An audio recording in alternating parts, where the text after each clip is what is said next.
O Rolo das Lamentações é o único livro do Taná em que a maioria desses versos, né, seguem a ordem alfabética. Então, por que nós tivemos esses problemas e temos esses problemas durante esse período do ano, esses problemas que parece que tudo fica mais pesado, parece que o mundo espiritual começa a nos confrontar, parece que a gente fica mais triste, mais abatido, exatamente porque as próprias lamentações que foram feitas, como a gente viu, né, no livro de Lamentações, é exatamente como o Eterno feriu o povo de Israel e todo aquele que vai seguir a Torá, porque nós pecamos contra a Torá, que foi escrita com o Aleph Beit, e também com a Torá, com o Aleph Beit, nós vamos ser castigados. A gente deve analisar, como a gente sempre diz, que o castigo não é um castigo, mas ele é aquilo que a pessoa tem que mudar por dentro. Não adianta você ir para a Torá atrás da realização dos seus desejos e conseguir concretizar nesse mundo aquilo que você acha que é a Torá. O que a Torá é um livro, não é? Exatamente para você conseguir as coisas aqui. Não, aqui diz que nós temos que nos alegrar nesse mês porque vai ter todos esses períodos dentro do calendário hebraico que a gente vai passar por essas questões espirituais, né? Então, exatamente isso que nós falamos está aqui no Sinédrio 104a, né? Mostrando que o Eterno vai ferir aqueles que quebraram a sua Torá. E aí a gente tem esse período, né, que são os meses da aflição, entre 17 Tammuz e 9 de Ave. E incluindo esses dois, né, 22, cada dia correspondendo às 22 letras do alfabeto hebraico, ou seja, nós temos do mês 17 de Tammuz, nós temos aqui até o 9 de Ave, aqui do 17, até o 9 de Ave, nós temos aqui 22 letras hebraicas. Então, veja, falando que exatamente, né, que 9 de Ave está aqui, e aí a gente tem um período aqui onde a gente tem essas 22 letras hebraicas que vão fazer aqui essa ponte, mostrando que a construção é feita dentro desses estudos de Torá, dentro dessa compreensão. Então, aqui no meiozinho, 17, esse período do dia 17 até 9 de Ave, tem 22 dias fazendo essa simbologia. Então, o mês de Ave foi criado com a letra Tet, né? A letra Tet, ela é uma letra que é essa letra aqui, tá vendo? Ela é realmente uma letra muito, muito especial, não é? E essa letra Tet, ela cria o período, né, exatamente do mês. É ela que é responsável por esse período que nós estamos vivendo em todos os tempos. Em poucas palavras, essa letra tem um valor 9, né, e a luz é o 9 de Ave. Ou seja, o próprio mês tem o valor 9 e também o dia 9 de Ave também é construído, né, em cima dessa exemplificação dessa letra. Aqui a gente sabe que o 9 de Ave é um dos meses mais significativos do mês, né, o dia 9 de Ave, mas isso tudo tem um significado interno, né, por causa da internalidade da letra. Ela vai aparecer a primeira vez na Torá exatamente em Bereshit, né? E a gente vai ver ela construída aqui, exatamente em Bereshit, quando Deus diz que a luz era boa. Deus cria a luz, Deus disse, haja luz, e o Eterno fala que a luz ela era boa.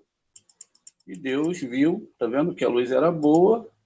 Aqui a gente tem a primeira letra Tet, na palavra Tov, né? Então, é a primeira vez que ela vai aparecer na Torá, e a gente sabe que aqui Então, representa essa letra Tet num grau e também representa o mês de Ave, ok?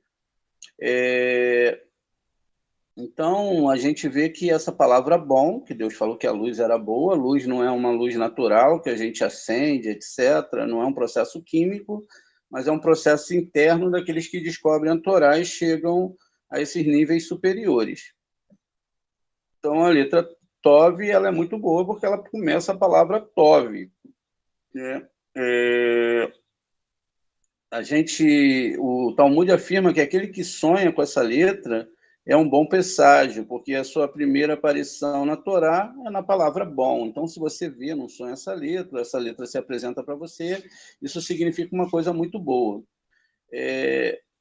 Isso também explica porque nem a palavra bom, nem a letra Tet aparece nos 10 mandamentos. Então, a gente não tem, não é? Nem a palavra bom e nem a palavra Tet nos 10 mandamentos. Por que isso acontece? Acontece justamente porque a palavra, na primeira letra, se tivesse essa letra Tet seria cortada ao meio. E aí também a palavra bom desapareceria da Torá. Então, ela não foi colocada na Torá. Mas em Devarim 5,16 ela volta a aparecer, tá vendo? Na palavra aqui, ó, Iatave. Então, isso em Devarim 5,16 ela volta a aparecer, mas na primeira tábua ela não fazia parte da primeira tábua, justamente porque Deus me livre a palavra bondade ser rasgada da Torá, não é? Então, a gente continua que, justamente por causa dessa coisa, né, que diz lá em Devarim, para que seja bom para você, justamente na segunda versão da Torá. Não foi escrita na primeira versão, porque geralmente isso acabaria com a bondade no mundo, né? Então, a letra Tet, ela vai existir na palavra bom. A palavra bom, né, a gente sabe que a palavra bom ela vai ser escrita com Tet, então ela vai ser escrita com Tet, um Vav e um Beit. Então, nós temos aqui ó, a palavra Tov, que também vai dar gematria, aqui vai dar gematria 17.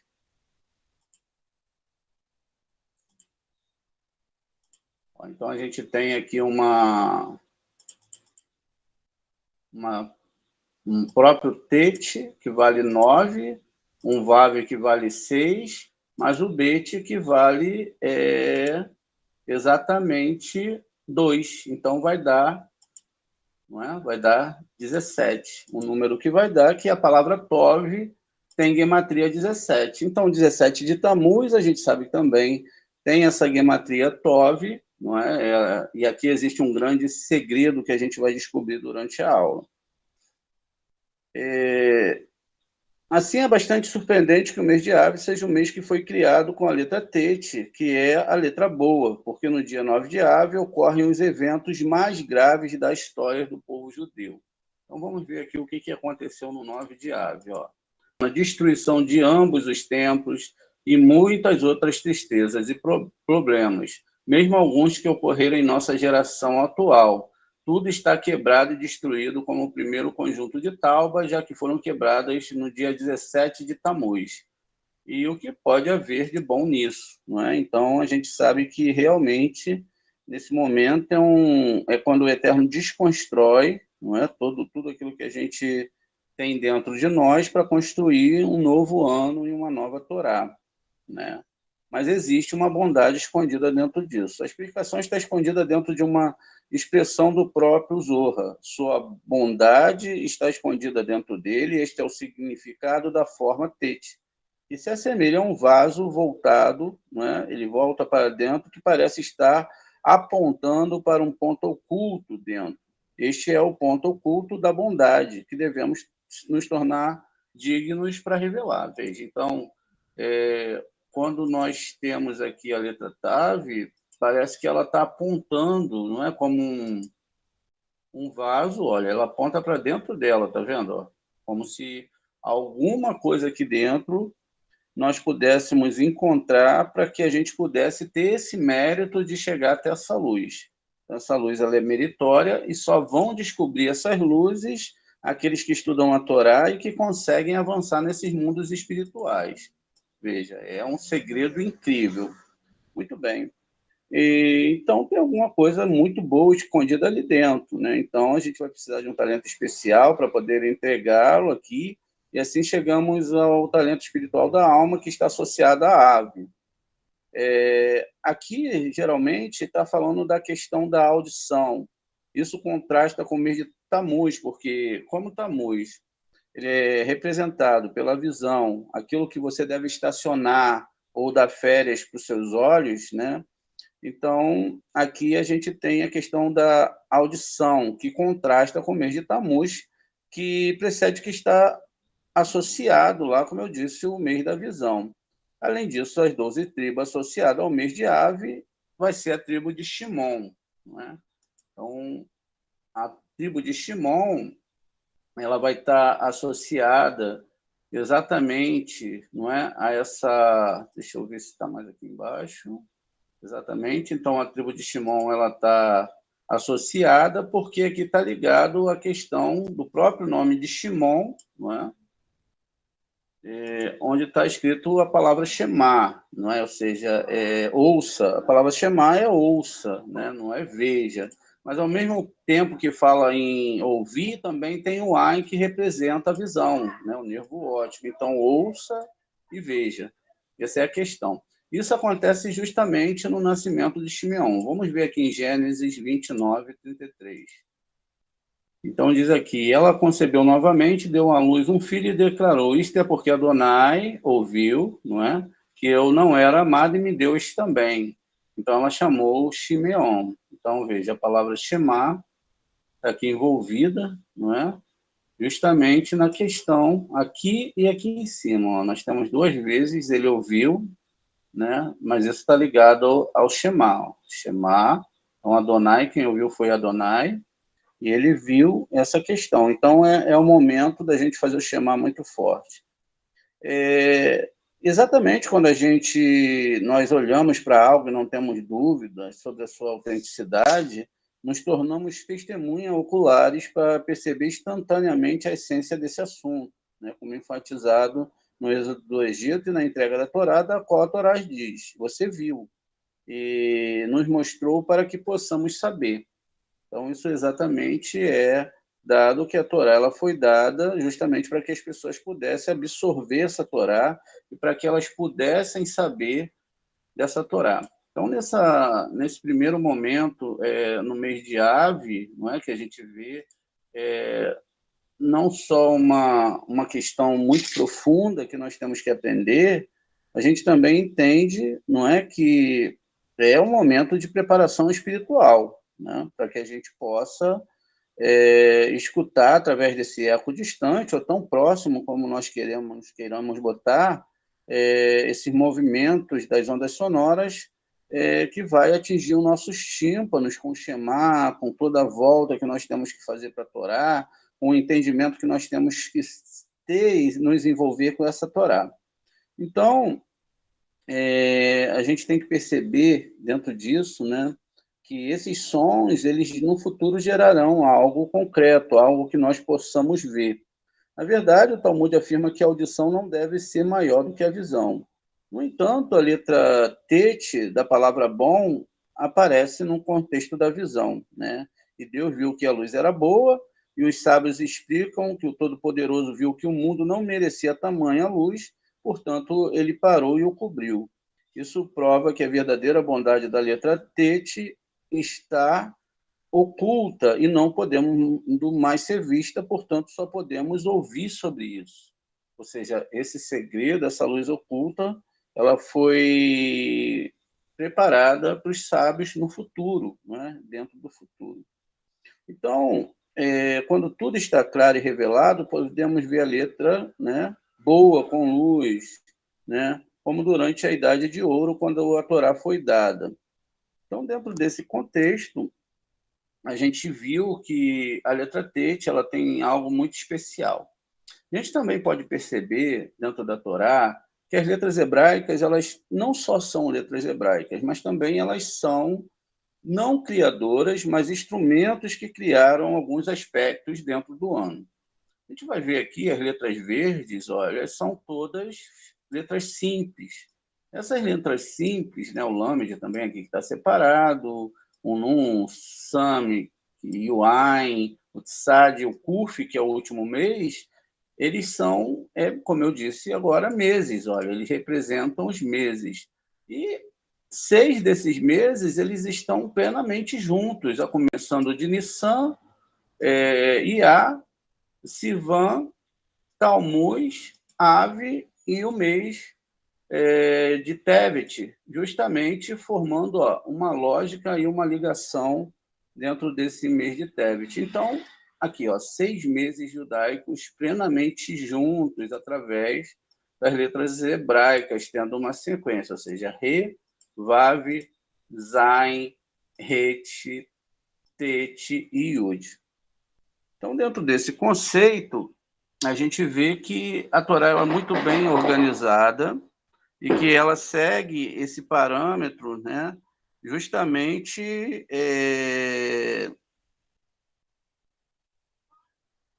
que a gente, então, tem exatamente essa situação de entender esse alfabeto e, através desse alfabeto, entender as tribos e, através dessas tribos, entender os meses e através desses meses, entender também os graus espirituais que nós estaremos, né, no momento que essas festas estão. Então, aqui a gente está exatamente após a saída do Egito, primeiro, segundo, terceiro, quarto mês. E dentro dessa situação, e dentro dessa primeira lógica, a gente vê que toda essa construção da Torá, ela deve ser elaborada justamente através desses processos especiais. Muito bem. A construção da letra Tet, ela começa justamente também dentro dos capítulos da Torá. Por exemplo, aqui nós temos Terrilim 139.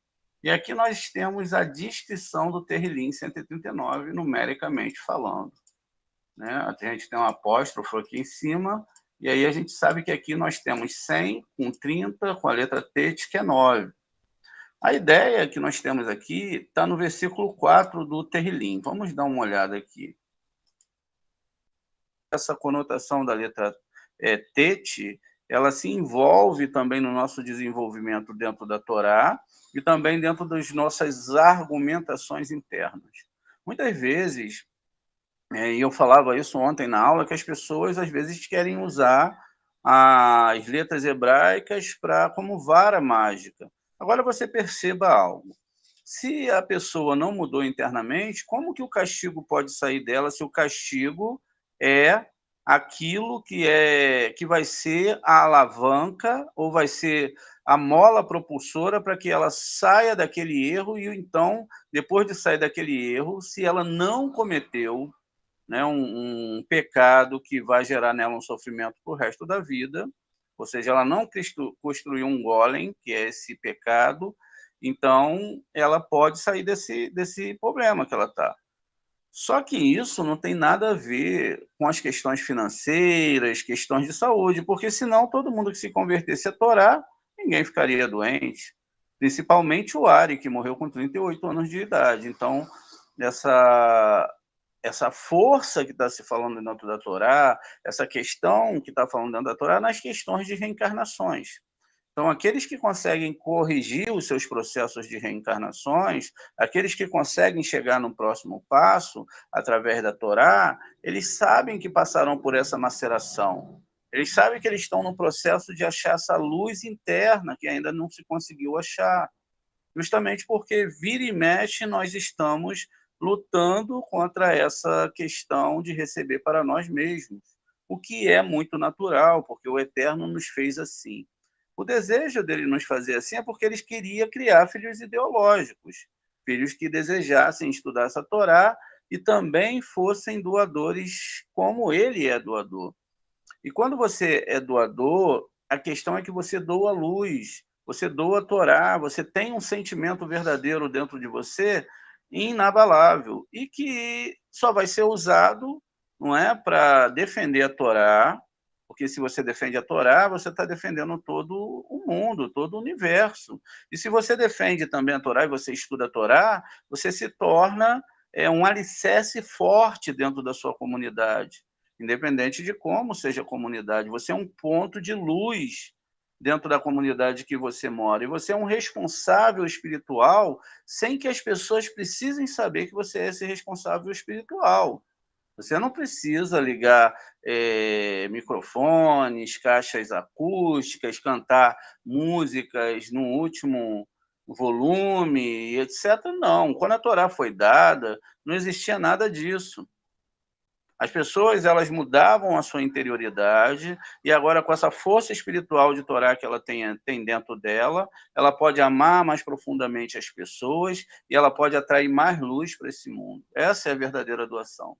Sem que se tenha o ego das pessoas perceberem quem ela é. Se acidentalmente as pessoas descobrem, tudo bem, não foi você que foi atrás de falar para as pessoas que você é especial, que você é isso, que você é aquilo, e etc., porque tudo isso está ligado ao ego. A gente já entendeu na aula anterior que a gente mesmo não faz nada, nós apenas reagimos àquilo que o Deus nos dá, seja bom ou ruim, Deus não vai nos dar nada que venha a ser imerecido, não é? E que também não seja para consertar. Então, cada minuto de vida que é dado, cada momento, cada mês de ave, cada mês de Talmuz, cada maceração que é feita, no final é para o bem. Por quê? A gente só dá valor à água quando a gente tem sede e não tem ela para beber. A gente só dá valor à comida quando a gente tem fome e não tem a comida para comer. A gente só dá valor às pessoas que partiram quando elas partem, porque quando elas estão perto, tanto faz. Então, a gente descobre essa questão. Então, que a gente possa entender isso, buscar esse processo de se aproximar mais dos mundos espirituais, buscar profundamente rezar somente pela nossa elevação espiritual, porque é bobagem você perder tempo rezando por coisas desse mundo, porque assim que você conserta internamente, você também já consertou as coisas nesse mundo. Então, veja, é tão simples, mas é tão complicado. A gente vê que, isso é mais uma vez o Jó, né, mas tem que se falar. Jó ele tinha toda uma preocupação, uma questão muito religiosa. Então, ele sacrificava todo dia ele olhava para os seus filhos para ver, quem sabe meus filhos pecaram, vou fazer um sacrifício aqui, vou fazer uma coisa ali, quem sabe eu não estou me preocupando com alguma coisa, e vou fazer outra questão aqui para tampar isso, e, na verdade, o problema estava dentro dele, na falta de confiança, na falta do Shema, porque ele não percebia que tudo estava na mão de Hashem. Mas isso era por causa da sua percepção interna.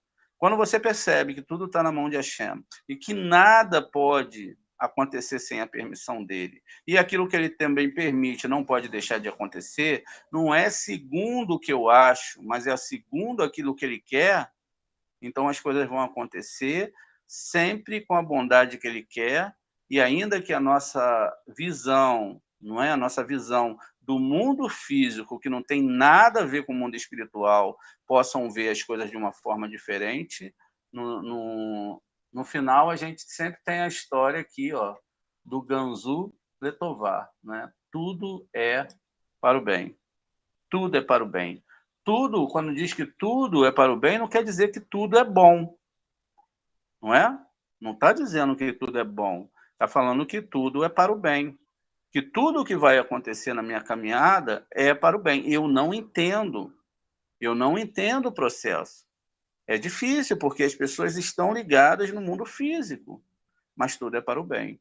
Quando nós vimos a aula um tempo atrás, quando a gente começa a julgar e falar que o governo do Criador ele não é exato, ou seja, a gente começa através das nossas lentes, do nosso cérebro, falar, poxa, mas por que isso está acontecendo? Por que o mundo é tão ruim? Por que pessoas boas morrem? Por que isso está acontecendo? Por que eu estou assim? Por que eu estou assado? Isso tudo é o ego. Como eu disse, nós não criamos nada, o único que cria é o eterno. Nós somos apenas irmãos do nosso próximo. Nessa vida somos pais, somos primos e temos esse sentimento, mas tudo pertence a um só Deus.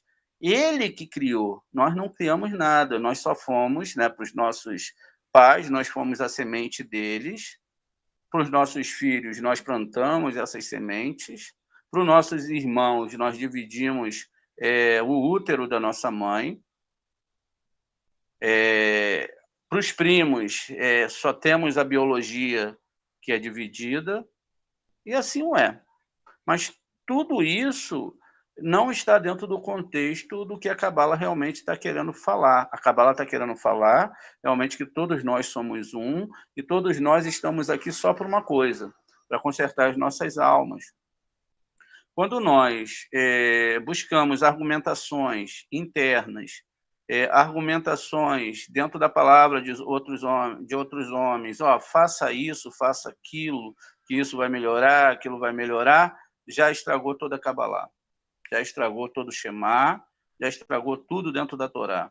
Toda argumentação, seja ela de um rabino, de um sábio judeu, ou sei lá de quem for, se ela faz você partir para o desejo de receber para si mesmo, ou seja, que você haja com Deus se não é por um amor único e verdadeiro, porque Ele já te deu tudo, e tudo que vier agora são consequências naturais e verdadeiras para que você possa reconstruir o seu desejo de doação, para que você chegue no nível do eterno, então você já não entende a Torá. A partir do momento que você entende isso, então a única coisa que você tem que fazer é se tornar uma pessoa que faz doação para o pobre.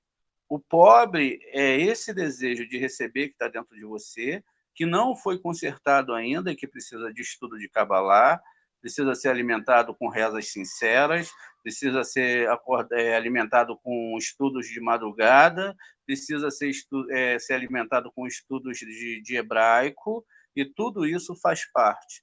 Mas o maior de tudo, o maior alimento de todos, é você amar o seu próximo como a ti mesmo, só através dessa luz que vem de Hashem. Ou seja, só a partir do momento que você se liga a essas forças espirituais é que você pode alcançar essa força divina para que você possa entender com mais precisão e mais profundidade a Torá.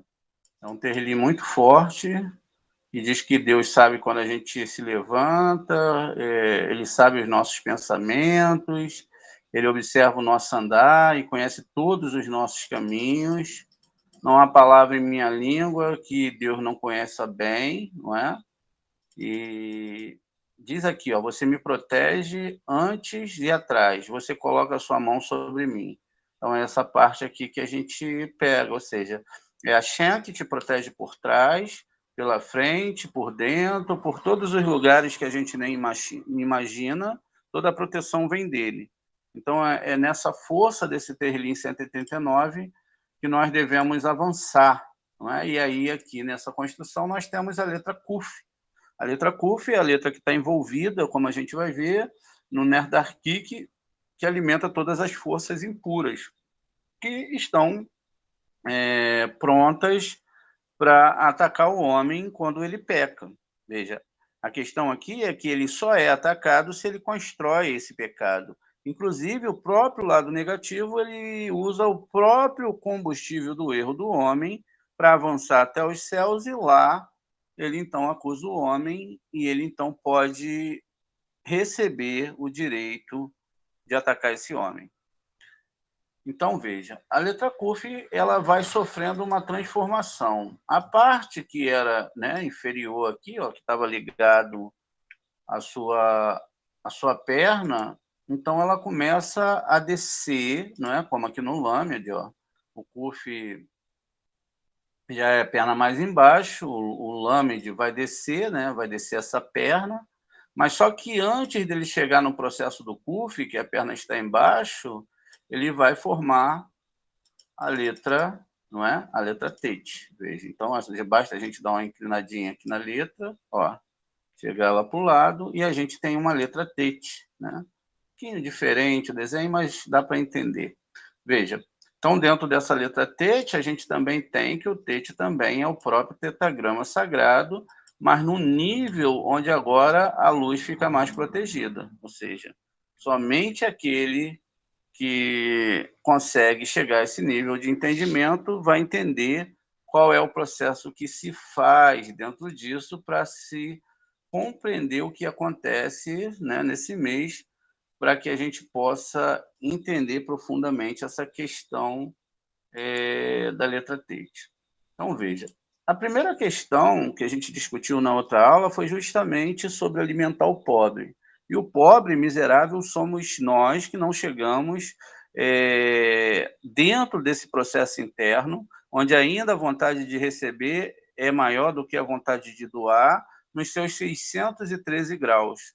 Aqueles que nem sabiam que isso existia e usavam a Shem para conseguir objetos e etc. Tudo isso é dinheiro, etc. Tudo aquilo que a gente pode usar o Eterno para fazer nesse mundo, tudo isso são chamados de feitiçarias, né? Feitiçarias nesse mundo, desejo de receber, o oposto ao Eterno, o oposto à luz, o oposto àquilo que nós devemos construir nesse mundo. Então, a luta que nós temos agora é nos afastarmos, não destruirmos esses desejos, adormecê-los, para no momento certo nós podermos mudar a intenção desse desejo. Então, eu não devo destruir esse desejo, ainda que a Torá ordene que eu mate todos esses desejos, mas a ideia ali é que você não pode matar nada. Nós não podemos destruir nada, porque isso causaria um buraco na nossa alma. Então, o que nós temos que fazer é colocar esse desejo para dormir e esperar o momento certo, quando a gente estiver com a construção de uma tela, não é, um tabur, e aí com a construção dessa tela, a gente então pode ter força agora para agir contra esse desejo. O mundo, ele é feito de vontade de receber para si, é feito de desejos. E muitos de nós se perdem nesses desejos. Uns mais intensos, uns menos intensos, mas todos eles são blocos, né, muito difíceis de se controlar e que nós fazemos parte desses blocos.